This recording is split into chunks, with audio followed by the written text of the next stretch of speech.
Alors bonjour à tous et à toutes, c'est les talents des Hauts-de-France. Donc aujourd'hui, on se retrouve pour une nouvelle émission. Et donc aujourd'hui, on est en compagnie du groupe Wall of Gin. Bonjour. Salut. Salut! Alors dans un premier temps, je vais vous laisser un peu vous présenter, puis présenter un peu le groupe en quelques lignes. Ouais, nous c'est Wall of Gin. Donc on a un groupe lillois, donc on est quatre dans le groupe. On fait du rock alternatif, un peu grunge aussi, penchant grunge. Et donc ça fait 2 ans et demi qu'on est ensemble. Donc on est quatre, comme j'ai dit. Donc il y a moi au chant, donc qui suis Cécile, Alex à la guitare, Adrien à la basse et Eric à la batterie. Et donc voilà, on fait pas mal de concerts depuis 2 ans et demi. On a sorti notre EP récemment, il y a 2, 3 semaines. Et puis voilà, en tout cas, merci à toi de nous accueillir. Très bien. Quelles sont vos influences musicales? Alors, en termes d'influence musicale et de composition, il y a beaucoup de choses qui peuvent nous influencer, de différents registres différents. Je sais que Cécile, elle est très influencée par tout ce qui est Britpop du style Oasis ou grunge comme du Nirvana, du Hole, etc. Moi, j'ai des influences un peu différentes. Je suis un grand fan, par exemple, de Metallica ou des Red Hot Chili Peppers. Donc, par exemple, les accords que je peux mettre à la guitare vont être plutôt influencés Frusciante. Et des fois, dans les arrangements, j'écoute aussi un petit peu de tout, du rap de temps en temps, ou même de la pop, et les arrangements, les transitions, ou les petits effets dans le morceau peuvent être influencés par tous ces styles musicaux. Très bien. Est-ce que vous pouvez justement nous parler de ce projet justement qui est sorti il y a quelques semaines? Oui, donc ce projet, c'est notre première EP.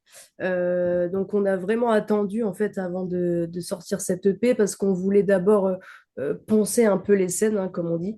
Donc on a fait plus de 50, entre 50 et 70 concerts en 2 ans. L'objectif, c'était vraiment d'aller au bout des morceaux pour justement pouvoir enregistrer du mieux que possible et avoir la version qui nous ressemble le plus. Donc, trouver aussi le bon son qui nous correspond, donc un son assez gras, assez lourd. Pas vraiment garage, mais un peu entre les deux, ouais, garage et qui envoie du pâté, quoi, comme on dit.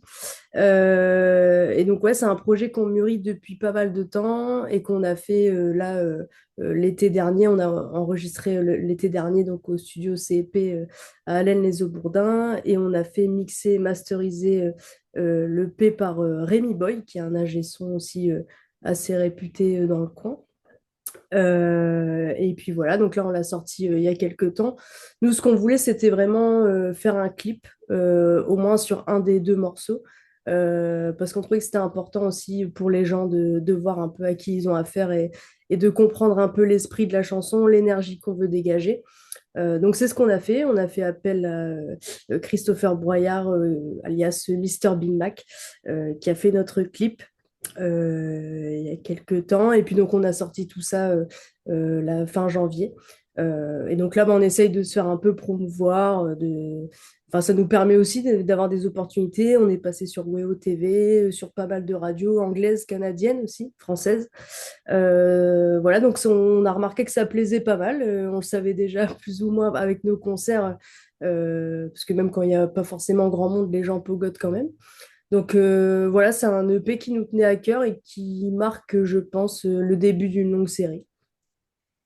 D'accord. Quelle a été justement la façon de composer dans cette EP? Alors, le P il comporte deux morceaux. Le premier, c'est I'm Alright, et le deuxième, c'est My Mind. Au niveau composition, I'm Alright, c'est un morceau que Cécile a ramené quand elle est arrivée dans le groupe. Elle avait déjà une très bonne base avec les paroles et on va dire la rythmique principale du morceau. Et j'ai pu apporter ma petite touche que j'aime apporter pour mettre un peu plus de lourdeur au niveau des refrains, pour avoir un point un peu plus planant, un peu plus envoûtant. Et grâce à Remy Boy, on a pu même avoir des effets au niveau du pont sur I'm Alright qui me plaisaient beaucoup et qui rappellent les sonorités de Chaka Ponk. Et le morceau My Mind, c'est un morceau que j'avais composé il y a très longtemps quand j'étais jeune et que j'avais pas encore de groupe. C'était un morceau que je jouais tout seul chez moi à l'époque. Et un jour en répète, j'ai dit bah, je vous propose un morceau pour pouvoir évoluer et avoir un morceau supplémentaire à jouer en concert. Ça a plu à tout le monde et on a pu le travailler ensemble, trouver des paroles, trouver une mélodie, un riff. Et derrière, comme on sait que c'est les morceaux qui plaisent le plus au public et nous, ce qu'on veut sur scène, c'est transmettre une énergie, partager des choses avec le public. On s'est dit que vu qu'ils les adoraient ces morceaux en live, pourquoi pas leur rendre derrière en mode studio, qu'ils puissent les écouter chez eux en bonne qualité et pour My Mind, qu'ils puissent regarder ça sur leur télé avec le clip. D'accord. Comment vous vous êtes rencontrés, vous, dans le groupe? Bah alors, au départ, en fait, Alex avait déjà un groupe avec deux autres personnes qui sont plus là actuellement parce que voilà, il y a eu des chemins qui ont été pris différents. Et donc, il recherchait enfin, un chanteur au départ, pas une chanteuse. Et moi, je faisais mes compositions en fait de mon côté. J'avais envie de trouver un groupe. J'avais jamais vraiment joué un groupe avant. Et donc, j'avais mis une annonce en fait pour trouver des musiciens. Et donc, ils m'ont contacté pour faire un essai. Donc, c'est ce que j'ai fait. Je suis arrivée en répétition. J'avais jamais fait ça de ma vie. Donc, c'était assez marrant. Et puis, surtout qu'au début, ils parlaient pas beaucoup. Donc, il a fallu un peu se créer un chemin. Parce que ouais, c'est pas évident d'arriver dans un groupe qu'on connaît pas. Et puis au final, ils ont plutôt accroché à mon type de voix. On a commencé par improviser. Voilà, on avait fait des reprises au départ. On reprenait du Oasis. On avait fait deux morceaux d'Oasis à l'époque. Et donc c'est là où ils m'ont dit, bah ok, on te prend dans le groupe. Et donc là, voilà, de tout ça, il reste que Alex et moi, on va dire, du début. On est un peu les pionniers de ce groupe-là. Parce qu'après, la line-up a un peu changé. Là, maintenant, on a Adrien qui nous a rejoint depuis quelques mois et Eric aussi à la batterie, donc qui nous a rejoint. Donc, c'est plus vraiment les mêmes membres qu'au début. Donc, voilà, il reste vraiment que Alex et moi qui sommes vraiment les créateurs, entre guillemets, du groupe, même si du coup, c'est plus Alex le vrai créateur que moi. D'accord. D'où est venu justement le nom du groupe? Bon, ça, Alors, c'est très drôle. On avait déjà fait des répètes, on se voyait souvent. On allait boire des verres ensemble pour pouvoir discuter du projet du groupe avec les anciens membres du groupe. Et on avait un concert qui allait arriver, notre premier concert, mais on n'avait pas de nom de groupe. On se dit, c'est de la merde, enfin, c'est la merde, quoi. Comment on va faire? On s'appelle comment? On propose plein d'idées tous les jours. Ouais, il n'y en a pas une seule qui accroche. On s'est dit, ouais, vas-y, faut trouver la bonne idée, le nom qui accroche, parce que 90% des groupes qui ont un nom de merde, enfin, généralement, c'est de la merde. Et on s'est dit, il faut un nom qui pète. Du coup, on était au bar, on parlait avec la barman, et moi, je leur ai dit, un jour, on fera des concerts, il y aura des gros Wall of Death, ils vont se rentrer dedans. Et en même temps, on a commandé des gin tonic, et de fil en aiguille, on dit, on va faire des Wall of Gin, et elle s'est restée. Et du coup, voilà, on s'appelle Wall of Gin. D'accord. Et alors, est-ce que vous avez des projets futurs maintenant suite à la sortie de l'EP? Est-ce qu'il y aura un album ou un autre EP qui viendra par la suite? Ou alors ça va être des concerts pour le moment? Alors là, ce qu'on veut déjà grâce à l'EP, c'est se montrer, toucher un public plus vaste, à obtenir de l'audience, pouvoir avoir des opportunités avec ce qu'on a déjà créé. On a beaucoup de morceaux en stock. On a un concert qui comporte 11 compositions, bientôt plus. On est en train de réfléchir à des nouveaux morceaux. Ce qu'on aimerait au futur, donc, c'est de faire un maximum de concerts, passer à un maximum d'endroits et avoir un maximum d'opportunités. Et ensuite, quand on aura le budget, parce que oui, produire un EP tout seul, sans aide, même si oui, on a fait une cagnotte participative pour pouvoir aboutir à ça, et ben, ça coûte de l'argent d'aller au studio, d'enregistrer, d'avoir les pistes, de l'envoyer au mixage, etc. Mais oui, on a des morceaux en stock et si on peut, ben, on les enregistre et on aura un maximum de morceaux. Et à la fin, ben, on pourra faire un album avec tous les EP qu'on aura sortis. Ouais, parce que, bah, comme dit Alex, c'est vrai que ça coûte de l'argent. Alors, ça coûte de l'argent, en tout cas pour nous, parce qu'on a envie de bien faire les choses. Nous, ce qu'on veut, c'est vraiment mettre la qualité en avant. Je sais qu'il y a plein de groupes qui font des EP un peu fait maison, etc. Nous, c'est pas du tout notre objectif. On veut vraiment faire peut-être le moins de titres possible enregistrés, mais avoir un résultat qui est quand même professionnel, même si on n'est pas professionnel, on travaille hein, à côté. Mais c'est vraiment ça l'objectif. Comme là, on va sortir aussi du merch, on a des t-shirts qui vont bientôt être commandés, etc. Ça prend un peu de temps parce qu'on essaye vraiment de sélectionner les meilleurs fournisseurs, de trouver un design intéressant, pas que le logo du groupe comme beaucoup peuvent faire, etc. Enfin, on a vraiment à cœur de bien faire les choses pour aussi remercier ceux qui nous ont soutenus depuis le début. Et puis aussi parce que on a envie d'être un peu différent et qu'on est comme ça. Nous, on est un peu perfectionniste, je pense, sur les bords. Donc effectivement, c'est ça. Après, nous, là, on se concentre vraiment d'abord sur l'EP qui vient de sortir. Pour le reste, on verra plus tard. Ça nous a déjà pris du temps. Donc là, l'objectif, c'est déjà de promouvoir au maximum. Des dates, on en a déjà fait beaucoup aussi. On va en refaire encore beaucoup. Mais c'est vraiment de fidéliser ceux qui sont déjà à nos côtés, même si voilà, ils sont déjà plus ou moins fidèles, hein, soyons honnêtes, mais aussi de pouvoir acquérir quelques personnes en plus qui peuvent aimer notre musique et repartager à leur tour. D'accord. Y a-t-il un message justement à passer dans vos compositions ou pas? Un message, en fait, le message, il est très personnel dans tous les cas, parce que bon, c'est moi qui écris les paroles, hein, plus ou moins, en tout cas. Moi, souvent, je fais un peu les choses au feeling. C'est souvent en premier jet, en fait. Les mots changent pas forcément entre le yaourt et la version finale, parce que c'est ce qui sort naturellement et je conserve ce qui sort naturellement. Parce que pour moi, la musique, c'est une émotion, et l'émotion, voilà, c'est un instant T, même si aujourd'hui, c'est plus la même ou autre. Ça reste quelque chose voilà, qu'on écrit à un moment T.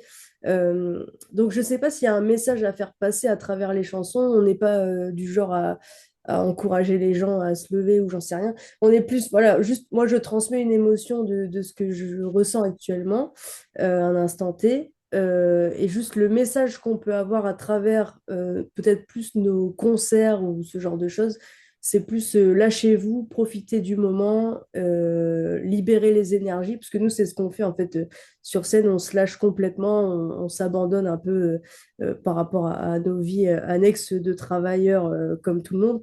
Euh, donc c'est ce qu'on essaye de transmettre en fait à travers nos concerts, c'est vraiment profiter du moment et puis voilà, vous posez pas trop de questions, quoi. C'est vraiment l'énergie en fait qui prime en tout point. D'accord. Est-ce qu'il y a justement des concerts de prévus là déjà programmés ou vous êtes encore en recherche actuellement? Mais écoutez, on a des concerts qui arrivent. Voilà, c'est déjà booké. On recherche aussi d'autres concerts dans des meilleures conditions, des bonnes conditions qu'on a pu faire.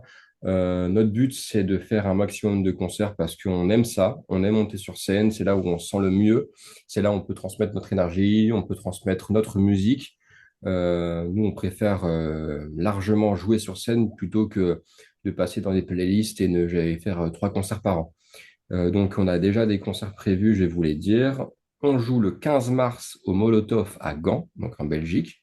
Parce que oui, maintenant, on est un groupe international. On joue au Middle le 12 avril à Boulogne-sur-Mer. On a peut-être des dates qui arrivent à Lille, surprise.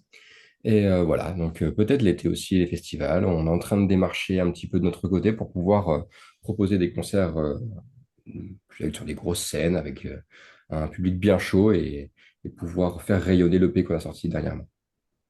D'accord. Bah, après, vous avez des zones de recherche en particulier où vous êtes ouvert un peu à toute la France, tout ça, et Belgique, etc.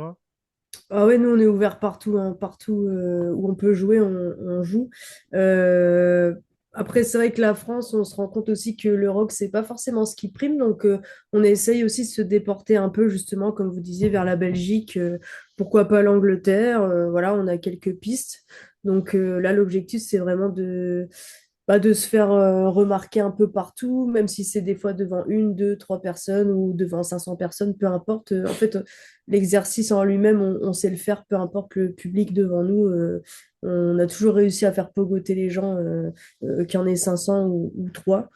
Donc, non, nous, peu importe, on est très ouvert en fait justement sur les dates. Donc, voilà, si quelqu'un souhaite nous contacter, en tout cas, on est très ouvert et ce sera avec plaisir. D'accord. Alors, sur quel réseau, justement, on peut vous retrouver? Alors, on est sur la plupart des réseaux sociaux, sauf X, parce que on emmerde Elon Musk. Sinon, ouais, on est sur Facebook, donc la page Wall of Gene officielle. On est sur Instagram, donc wall-8 of-8 Gene. On est même sur TikTok, où il y a les extraits de nos concerts et quelques promotions de nos vidéos.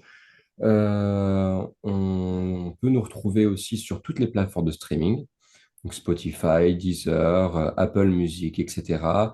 On est disponible sur YouTube et sur chacune de nos plateformes, on peut nous contacter directement par mail, donc wallofgene.contact@gmail.com et on répond régulièrement dans la journée.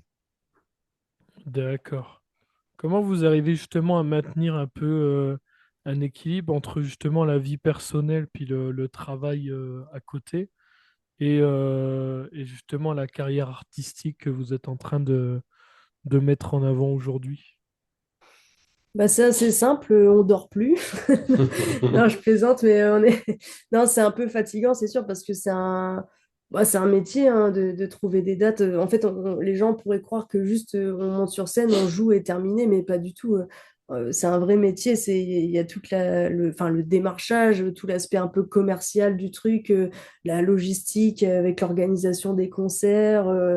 L'aspect aussi comptable avec gérer les comptes. Moi, j'ai un rendez-vous avec la banque mardi, par exemple. Enfin, je veux dire, il y a plein de choses comme ça qui rentrent en compte. Ça, un peu l'aspect managérial du groupe aussi, parce qu'on n'a personne d'extérieur qui nous gère, donc on s'autogère entre nous, mais c'est pas toujours évident d'avoir les bonnes disponibilités, etc. Donc, c'est un vrai travail et c'est vrai que c'est assez fatigant et on aimerait avoir quelqu'un qui fasse ça pour nous, mais pour le moment, après, on s'en sort bien. Je trouve que enfin, on a quand même des belles opportunités. On se démène pour ça aussi. Je pense qu'il n'y a pas vraiment de chance ou de hasard. C'est beaucoup de travail.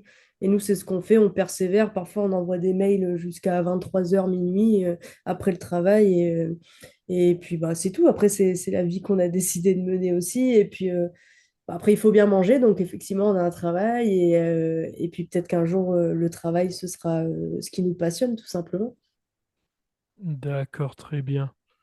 Ben voilà, donc moi je pense que j'ai fait un peu le tour hein, au niveau de votre projet. Bon. Je vous remercie déjà dans un premier temps d'avoir participé au projet Les Talents des Hauts-de-France, du coup, vu qu'on est dans le thème aujourd'hui. Ouais. Et Carrément. voilà, et puis je vous souhaite du coup une très bonne continuation pour le projet. De toute façon, Merci. on aura sûrement peut-être par la suite d'autres occasions, soit de se voir en concert ou alors d'en reparler également quand il y aura un nouveau projet qui verra le jour, hein. De toute façon, généralement, ça m'arrive de recontacter les personnes que j'ai déjà interviewées justement parce qu'ils ont des nouveaux projets. Donc, j'aime bien mettre en avant tout ça à travers le podcast, justement. Voilà. Ok, très bien. En tout cas, nous, on est disponible.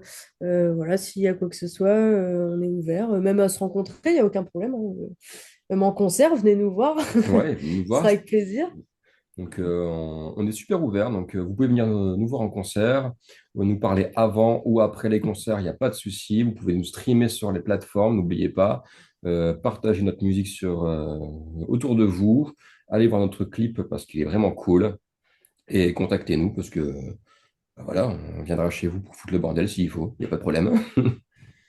Très bien. En tout cas, je vous remercie et puis je vais également souhaiter une bonne soirée à tous les auditeurs, auditrices qui écouteront ce podcast.